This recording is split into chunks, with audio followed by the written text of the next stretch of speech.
John, it's great to have you back in the game, man. I hope you're doing well. Good to be on with you, my friend, and I'm glad it's warmed up at least a little bit, right? A little bit. We got the snow off the ground. You know, we at least saw the middle 50s today, so it's good. I mean, it's it's a nice December day, but you need a little cold weather to kind of get you in the Christmas spirit. You know what I mean? Oh, I do know what you mean. I was in Tuscaloosa at Bryant-Denny for that snow game on Friday, that state championship game.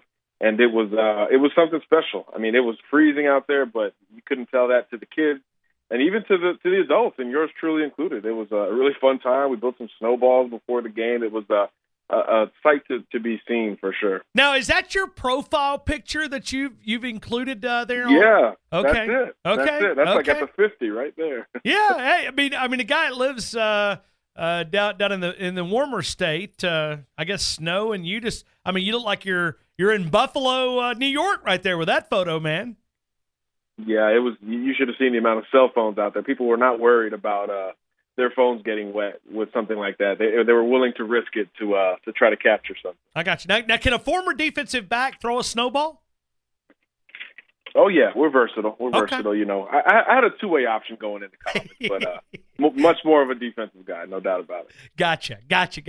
Let me get your thoughts on Jeremy Pruitt going to Tennessee, and then kind of how that impacts recruiting. It does so in a big way. You know, that's his MO, and I think less than 24 hours later, he offered maybe 5 of the top 6 D linemen in the state of Alabama, many of whom had already held offers from Alabama. So that just is kind of a snapshot of who Pruitt is and what he wants to do. I mean, it's kind of weird because obviously he's trying to pull kids away from the school he's still technically coaching, so that's a little odd. But it's not too uncommon this time of year. But he's an aggressive guy. Kids love him. Many prospects have thrown Tennessee right into the mix basically as soon as reestablishing contact with Pruitt, whether it's in-state kids like Andreas Fox, Connis Miller, the Auburn commitment, Malik Langham, maybe the hottest kid in the state, or even national prospects and out-of-state prospects, a guy like Jacob Copeland, the former Florida commit. It seemed like a Florida-Bama situation for maybe 6 months, and all of a sudden Jeremy Pruitt offers the wide receiver, and now he's setting up a trip to Tennessee in the last 24 hours. So that's the kind of progress he can make in a short amount of time, and the type of clout he has, and I think that's a big reason why UT hired him. John, when you talk about shuffling or juggling right now with Jeremy Pruitt's responsibilities there at Tennessee and then back here in Tuscaloosa, one of the different things that's been added, I guess the variable now would be that this early signing period, the way that it impacts it, it's not like you would finish up the couple of weeks in January. You'd have 3 weeks to National Signing Day or 2 weeks or whatever. Now you've got this early signing period, and teams cannot just neglect that anymore. Exactly. You know, it's all accelerated at this point. You know, I think that's why you saw so many coaching changes happen earlier. You know, typically, what is it? Black Monday is 2 days after the championship games. But, you know, this year, I mean, more than half the jobs seemingly were open before that point. And Tennessee was open for, maybe a month before that point. So everything is a little bit faster. December 20th is the day that kids can sign. And I think a misconception out there, and I'm trying to reemphasize this, is that any kid can sign. It's not just the kids who enroll early. So your Najee Harrises of the world, your Tua Tagovailoas of the world from the Alabama side. It's the traditional kids as well who aren't graduating early. It's basically locking in your spot and putting pen to paper at any point, as early as you'd like, as long as the school, is on board with you. So that changed everything. And honestly, it changed more than I thought it would. I thought for a program like in Alabama, it would affect maybe the lower end of the commitment list and maybe a couple of targets, and that kind of be it. But now, with that type of leverage potentially out there, you're seeing the power programs like Alabama trying to lock these kids up as soon as possible so they can allocate the rest of the resources to the higher profile guys, the guys who are going to take this thing to February pretty much no matter what. So it's changed a lot more than I thought it would, and I know a lot of coaches aren't big fans of it because it's really reshuffled the board, it's accelerated the process, and made you have to jump in with a guy maybe a little sooner than you wanted to. John, when you look at Alabama replacing their defensive coordinator in Jeremy Pruitt, how much does it help Tosh Lupoi's resume that he's an elite recruiter and Alabama cannot afford to lose him? Oh, it's his number one asset. There's no doubt about it. Even before this point, I think he was a guy that no matter what happened with the rest of the staff, you could shuffle the names around how you'd like, there'd be some way or move from the Alabama side to retain him. Something, a little more oomph, a little more initiative from the Crimson Tide side. I know it came with a big raise a year ago, but every year his name is floating out there a bit more, just like Jeremy Pruitt was before this year, and certainly just like Kirby Smart's was before he took the Georgia job 2 years ago. There's a cycle there, and it's very clear to see. So I think Nick Saban's going to try to hold on to him as long as he can, and I think a promotion, on the field and in responsibility would help to do so. So I think it'd be pretty surprising if he wasn't at least a major contender to be the true defensive coordinator at Alabama, if not the overwhelming favorite at this point. Although it doesn't seem like it's done, and it seems like there's a lot of other names out there and some fairly familiar names both at Alabama and the SEC. So I don't think Nick's going to just give somebody something just because, but you do got to feel like he's the leader in the clubhouse.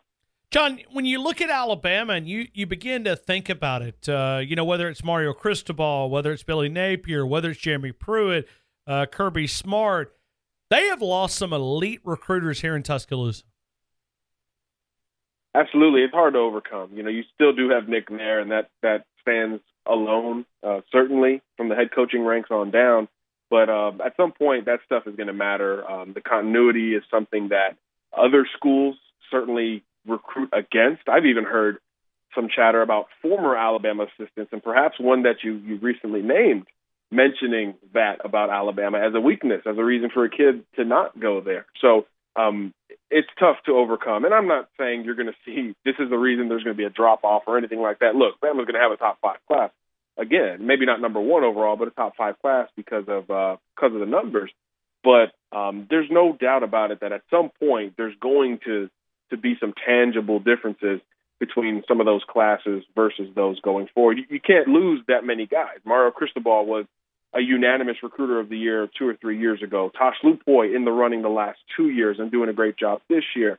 So you're losing Jeremy Pruitt now, who's often been in that conversation with the SEC and the ACC when he was at Florida State. So you can't lose that many guys and expect to stay number 1. And again, other teams have always used that, and it's growing because of the amount of Nick Saban disciples that have gone elsewhere and become head coaches. And there's no coincidence that a lot of those guys have been pretty darn good recruiters. John, what do you think about Alabama's current class, the verbal commitments as we lead into this early signing period?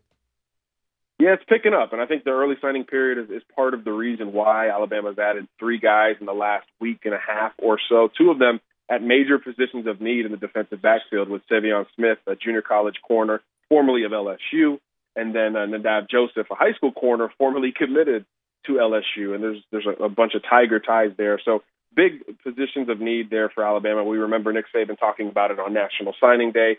They want to attack the cornerback position. You got 2 guys who could be in the running for early playing time, especially in Smith's case. Looking at the rest of the board, big visit weekend this past weekend, and another big one coming up, which is the final one before these kids can sign early. And I think once that list comes out, it's just Monday, so we're still gathering some names. But once that list comes out, you'll see a lot of guys who happen to be very close to making a decision or happen to be very close to signing one way or the other. That's often a strategic move by Alabama. So you'll continue to see it uptick the rest of this month. I don't think Alabama was done in December by any stretch of the imagination. So that role that Alabama's starting to get on is something that should continue. And again, you focus on those positions of need on the board. Maybe a running back. You got a tight end in Michael Parker just last week. You go to the defensive line, more positions of need. Those are the areas Alabama is really focusing on, and I think you'll see some action there in the next several days leading up to December 20th when those things become official. John, is there a couple of guys that you would keep an eye on from an Alabama perspective? Yeah, Jerome Ford is one that I've been focused in on quite a bit. I actually went and saw him play 2 Fridays ago at his state semifinal down in Tampa. Versatile running back, athlete, 5'11", 195 or so. Kind of looks like Cam Akers on the hoof a little bit, but a straight line speed guy, track background, something that Alabama wants on its running back roster and wants that change of pace type of guy. But I think he can be a regular running back as well. Think of a Josh Jacobs, a guy who's great in space but also can handle the load inside. He's one who has had Bama out in front for so very long and really hasn't had another team emerge as that number 2 or number 3. He's talked about South Florida and Cincinnati and Oregon State kind of all over the place, trying to find some schools to put there behind Alabama. So that usually tells you that it's Alabama's race to lose, and he just pushed up his official visit from January to this coming weekend. And Alabama was already his most recent campus visit of any kind for that LSU game on November 4th. So those things tell you that this kid could be pretty close to making a decision. So Jerome Ford out of Florida, he could very well be the running back for Alabama, and it could very well be done sooner rather than later. John, is this a hard sell right now with Alabama's offense and some of the maybe not getting the skill position guys, the football, wide receivers, running backs, the limited carries? Is that a hard sell for Nick Saban and staff to sort of sell offensive guys right now? I'm not sure. I talked to a big quarterback target and a big receiver target today, number 1 player in the state, Justin Ross, and they're saying the same things. They're more focused on building their relationship with a guy like Brian Dable as opposed to the offense itself. I think sometimes we put a little too much into, a kid's perception based off of a game or based off of something as a fan or as an analyst you see. I don't think the kids look into it as much. It's like saying Bama lost the Iron Bowl, so that means Auburn's going to be so much better recruiting within state lines this year. It may end up being the case, but if it's the case, it's not because of the Iron Bowl solely. So I think they're still focused on the long-term thing. Those kids have been targets for so very long that a recent perception is not going to alter them too much on Alabama. Now, other schools will, again, continue to bring those things up because there's not a lot to reach for when you're competing against Alabama. So I could see that becoming more of a thing than Alabama having to remind kids, hey, we will get you the football. You can compete for early playing time, all those notions that I would expect other schools to use against them.